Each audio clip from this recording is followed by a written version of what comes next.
ক্রীড়া কিংবা সাহিত্য সংস্কৃতি এ ধরনের কোনো কর্মকাণ্ড করার মতো সুযোগ তাদের এই মুহূর্তে খুবই কম আছে এবং দিনে দিনে সেটা সংকুচিত হয়ে আসছে।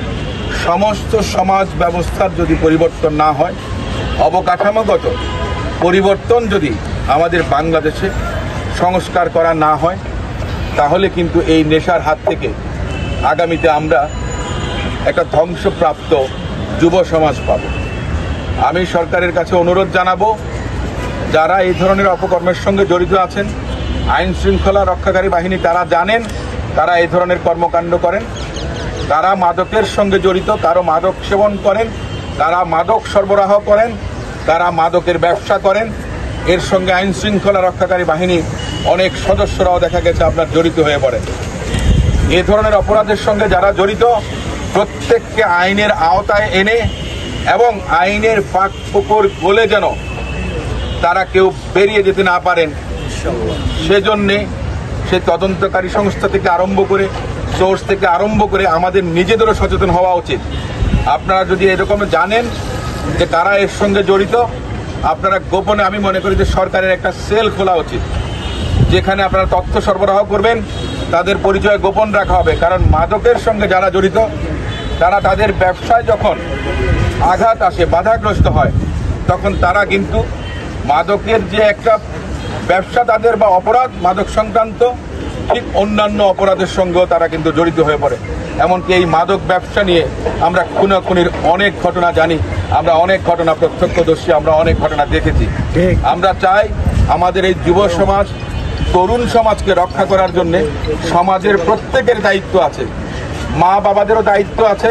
তাদের ছেলে মেয়েরা যখন স্কুলে যান, তাদের সঙ্গে মেলামেশা করছেন, কোথায় যাচ্ছেন, এই সমস্ত কিছুই কিন্তু আমাদের প্রত্যেকের যার যার অবস্থান থেকে দায়িত্ব আছে। এবং এই দায়িত্ববোধটার পরিচয় আমরা যদি সচেতনভাবে দিতে পারি, তাহলে আমার মনে হয় আমরা কিছুটা হলেও এই করাল গ্রাস থেকে, এই মরণ থাবা থেকে আমরা কিছুটা হলেও মুক্ত হতে পারবো।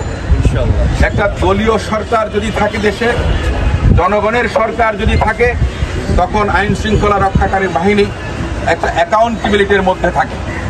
কারণ জনগণের কাছে রাজনৈতিক সরকার কিংবা নির্বাচিত সরকারকে জবাবদিহিতা করতে হয়, কিন্তু অন্তর্বর্তীকালীন সরকার যখন থাকে তখন কারো কাছে জবাবদিহিতা থাকে না।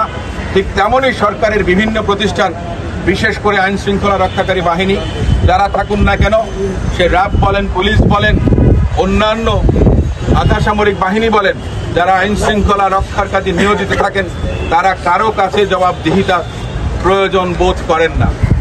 যার কারণে সমাজে অপরাধ, মাদক, বিভিন্ন ধরনের অপকর্ম বাড়তেই থাকে।